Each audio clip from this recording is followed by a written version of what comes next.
He would step into the ring dressed as if he were going to a carnival, move as if he were performing for children, and smile at the men who came to hurt him. Paez can win this fight here. This is his opportunity. And that's another trouble again. It's down. And then he would destroy them. They called him El Maromero, the clown prince of boxing, who used the circus as a weapon against the toughest men in boxing. Gutierrez just been shoved around the ring. I don't know what he's waiting. But to understand how a circus kid became one of the most unforgettable boxers of his time, we have to go back to where it all began. Jorge Adolfo Paez was born on October 27, 1965 in Mexicali, Baja California, Mexico, a border city built on a tough life, the hustle and the heat. Paez was born into a family of circus artists and traveling entertainers. Long before he learned how to throw a punch, Paez learned to do somersaults, perform circus acts, read the audience, and offer something they would always remember. It was his uncle who introduced Paez to boxing, initially just as a simple circus act. But what started as a skill for entertainment gradually became the path that would shape his life. His nickname, Maromero, comes from the Spanish word maroma, which means somersault, and it wasn't given to him by a boxing promoter trying to sell tickets, but rather a world that recognized what he was before the sport did. He was an acrobat who had ended up in a boxing ring, and he was going to fight like one. The circus gave him balance, reflexes, and a talent for showmanship, but boxing gave him a stage. And once he had both things, there was no one like him in the world. This fight still holds a special place in boxing history. It was the last 15-round world title fight sanctioned by the IBF, before championship fights were reduced to 12 rounds. And it ended in a way that no one could forget. He's going to have to get Paez's respect at some point here, because if Paez thinks he can walk through boxing, the left jab is so good. Grove of doing that is hit him underneath about the same way, only the tail is the difference. Inch to stay. He's going to have to take away the legs of Grove. At first, Grove seemed to be the better one. He used his reach, his jab, and his footwork to control the action and make Paez chase him. Round after round, Grove outperformed him and gained the advantage. To follow Grove around this ring, he's got to step over. Not much behind those shots, but they are scoring the fighters. Yeah, he works the big break.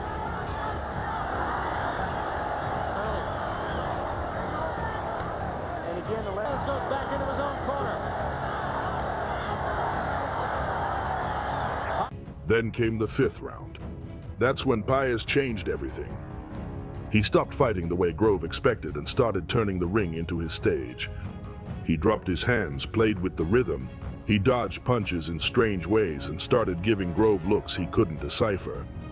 It was his way of breaking Grove's concentration and changing the tone of the fight. Oftentimes the fighter will do that, will they not? You bet. He must be saying, Grove just going to turn his back on him. He did right. Still with his mouth wide open. There's a right hand by Grove. Heat of this long fight, too. Grove going on here with the people in the crowd. And the crowd, who had come expecting Grove to dismantle the Mexican clown, found themselves watching a circus artist outbox a world champion in the ring.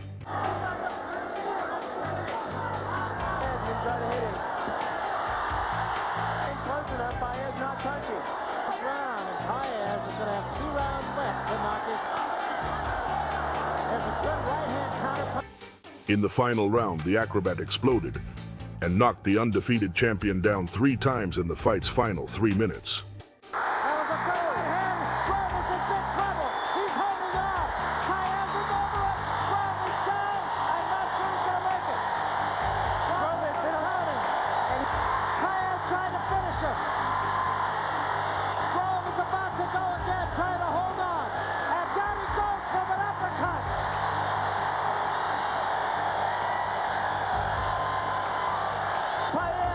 Can win this fight here. This is his opportunity.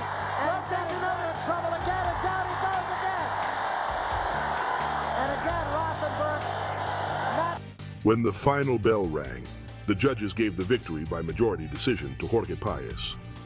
Just like that, the man who many treated like a clown had become world champion. The clown had taken the crown, and no one there ever forgot it. When a man takes the world title from you, you want answers. Study the recording, find the mistakes, and come back with corrections. Calvin Grove was a professional, and he came back convinced that the first defeat had been a fluke, that with better preparation and a better plan, he would win his title back. He weighed in at an even 126 pounds with a record of 32 wins, 2 losses, 2 draws with 24 wins by weight. But he was wrong, and this time Paez didn't need 15 rounds to prove it. First round action. 16 feet 3 inches inside the ropes. It is very slow. He's got to keep that contact. Paez, Grove is using his lateral movement. In the first fight, Paez took until the last rounds to completely turn the situation around. But this time, Paez looked better from the start. He was sharper, calmer, and more dangerous. Calvin Grove complained to the referee because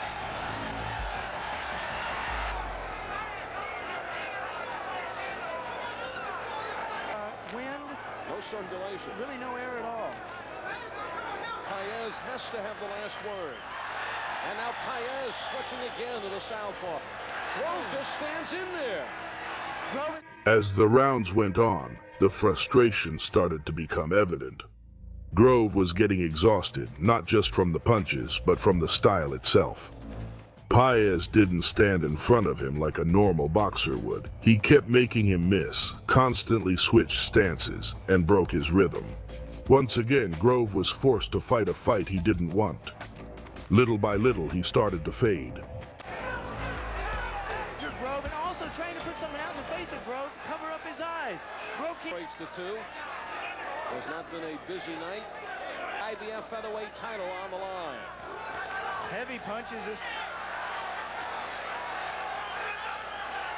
Again, the right eye of Grove here in round 10. And there again is that slap by Paez. By the 11th round, Grove was exhausted, hurt, and out of answers. And Paez finished him off with a big left uppercut. Wobbly legs of Calvin Grove. Round 11. Goes down. A big left uppercut. Grove does not look like he's going to make it up this time. And TKO in the 11th round, and Maromero dispelled any doubts that the first victory had been a fluke. It wasn't luck, he had figured out Calvin Grove. At the end of 1989, Maromero was no longer just the colorful champion people watched for entertainment. He was becoming the kind of boxer that other contenders had to take seriously.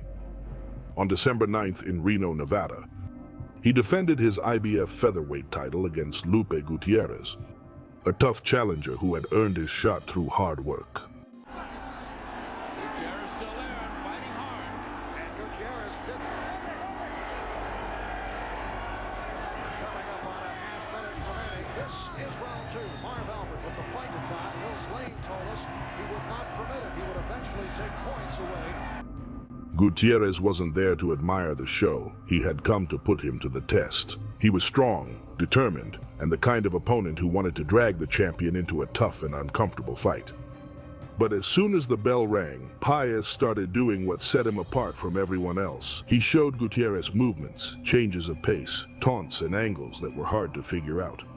What looked like a game from the outside was actually control. And an ankle problem. Both things Paez concerned about the ankle problem because of the tremendous right hand by Paez. It seems like he's got for the challenger, Gutierrez. That's another one of those right hands that he loves to throw. And now Paez getting caught by Paez. In the first few minutes, an intense exchange opened a cut on Paez's left eyelid. Suddenly, the audience witnessed a different kind of show. The clown was bleeding, and Gutierrez, sensing the damage, lunged to attack and take advantage of it. But Maromero was too agile, too fast, and too hard to catch. Even when the fight got tough, Paez kept his composure and continued forcing the challenger to fight at his pace. And again, the clouding tactics by Páez.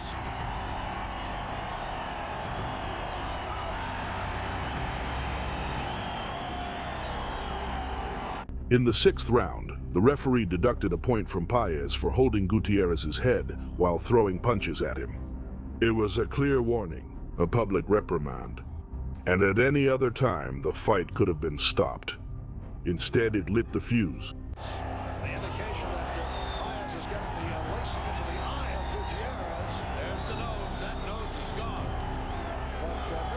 Immediately after the penalty, Paez got furious and unleashed a flurry of unanswered punches against Gutierrez until the referee stepped in to stop the fight.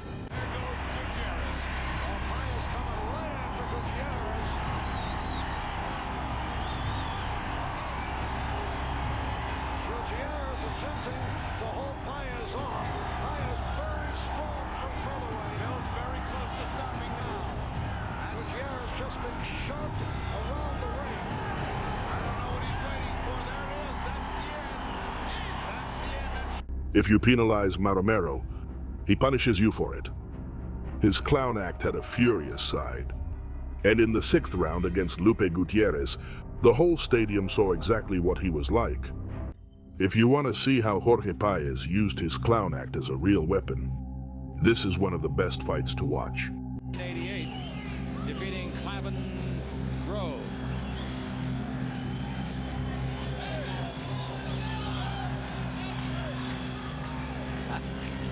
Let's go to Jimmy Lennon Jr. I can't stand it. Alan Makitoki arrived with the confidence of a challenger who believed he had prepared for everything Paez could throw at him. But he wasn't prepared for this. Fight. Paez, some repute, and an acrobat.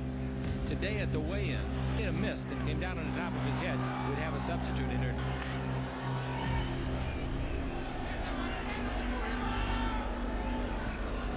From the first bell, Paez made the fight uncomfortable. He attacked from strange angles. He constantly changed his rhythm and kept giving Makitoki looks that he couldn't decipher. On top of that, he kept mocking Makitoki, making everything seem like a circus show. Oh, wow. Is he fast? Is he fast making the knockdown?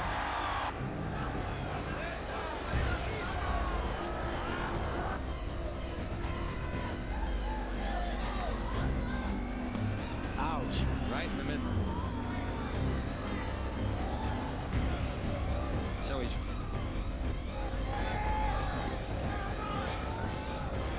Everybody's waiting for a flurry, and Páez will give it to us in a minute.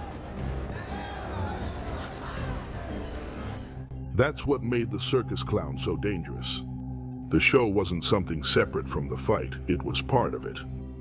The taunts broke his concentration, the movements created openings, and every time Makitoki lost focus, Paez made him pay for it.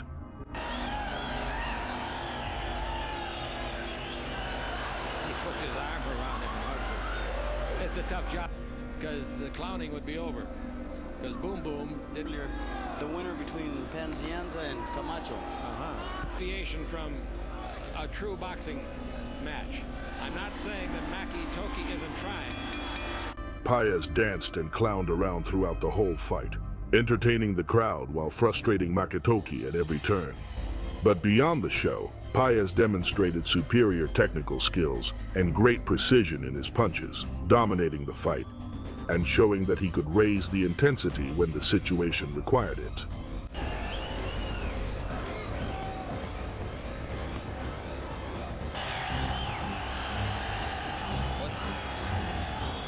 It means horse feathers. It does.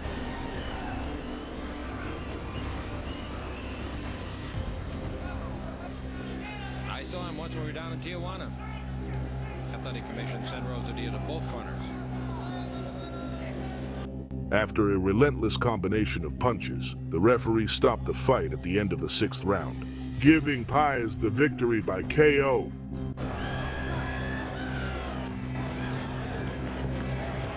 That's the end of the round. Now let's let's see if it's the end of the fight. I think it is. I think that was determined before the start of the round. Now, Here comes Dr. Robert Burns. the fight is over. It stopped, as we told you it would be. Alan Makitoki was a tough fighter, but he was overwhelmed by Paez's combination of speed, power, and psychological warfare. Troy Dorsey was not an easy opponent to dismiss. He was a world kickboxing champion who had made the jump to professional boxing and had shown more skill and toughness than anyone expected. He was dangerous, tough, and not the kind of boxer who would be intimidated by the circus-like spectacle. But Maromero wasn't just any clown. Mexicali, Mexico. Vargas on top with his assist. Elementary scoring. Need a lot of gloves, but that's where Dorsey's going to be all day long. It was a tough fight. Dorsey set the pace, threw a lot of punches, and forced Paez to work hard in every round. With every passing moment, Dorsey's pressure made the champion uncomfortable, and it was clear this wasn't going to be a clean and easy title defense. At the Las Vegas Hilton, Jorge Paez, not his usual spurt as he came out. Even so, Paez was boxing more cleanly. He moved better. He chose his punches more carefully, and he found a way to stop Dorsey just enough to keep control of the fight. In the second round, he even knocked Dorsey down, which turned out to be an important moment in a very close fight.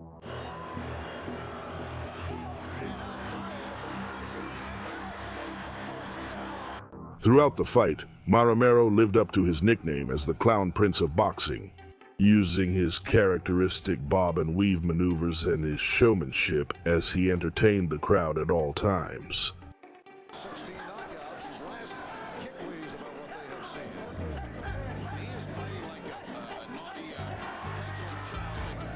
Jorge Paez defending his IBF featherweight crown against Troy Dorsey. When you're looking to judge this fight, I mean, this round started very good. Very, very well for a half minute to go. And the ninth round is scheduled for 12. Jorge Paez, who certainly is not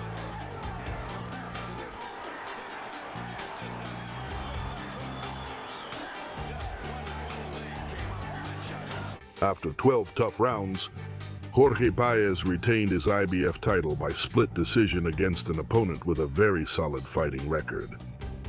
It wasn't one of his easiest nights, and many people thought Dorsey had done enough, but Paez took the belt and secured another successful title defense. Maromero wasn't just clowning around. He was the best featherweight in the world. The rematch with Louis the Shooter Espinoza was more important than the first fight in every way. There was more at stake, the stage was bigger, and Paez was a different boxer, sharper and more complete than the one who had drawn in Phoenix less than a year before. Louis Espinoza was now the WBO featherweight champion, which meant that this was not just a title defense, but a unification fight. 2 world titles at stake, with Paez looking to defend his IBF belt and cement his place as the undisputed best featherweight in the world. But during the early rounds, Espinoza used his boxing technique to dictate the pace, gaining an early advantage on the scorecards. More telling blows. Terrific what he's doing. That's against the rules. I'm going to stop it, and I'll take points if necessary. Which was Usually a slow starter, but he did win the first 2 rounds of that previous bout against Paez. well, he won them. This is not the same guy I fought a little while ago. This is the premiere of the Saturday Sports Showcase. The memory of the draw was still fresh in Paez, and he came out with more urgency, more precision, and a greater desire to fight in a way that would make things difficult for Espinoza. Effective punches, and his defense. That frequently in uppercuts, and we have not seen that to this point.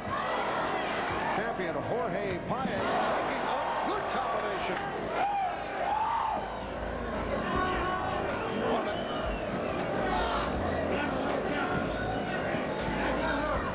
We wonder about those. Espinoza was still tough, still dangerous, and still good enough to make it a real fight.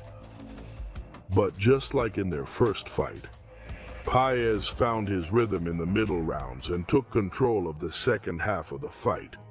with the judges noticing a significant shift in momentum, giving Paez 6 of the last 7 rounds. Kind of corner work that you see Paez, and watch him look at the camera. Is that crazy or what is that? Paez in front, but I thought he lost that last round. He climbed. Once again, Luis Espinoza and Jorge Paez. Espinoza is the one-time WBA junior featherweight champion. We approach 30 seconds to go. They go the distance. They go 12. After 12 rounds, Jorge Paez won by split decision. He retained his IBF title, took Espinoza's WBO belt, and left Las Vegas as the unified featherweight champion. The Clown not only put on a show that night, but also left with 2 belts. From a family circus in Mexicali to the top of the featherweight division, Jorge Maromero.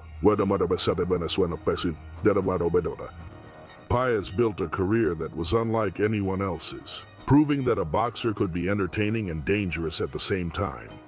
And in a sport full of men trying to look dangerous, Maromero seemed playful, stayed fearless, and still became unforgettable.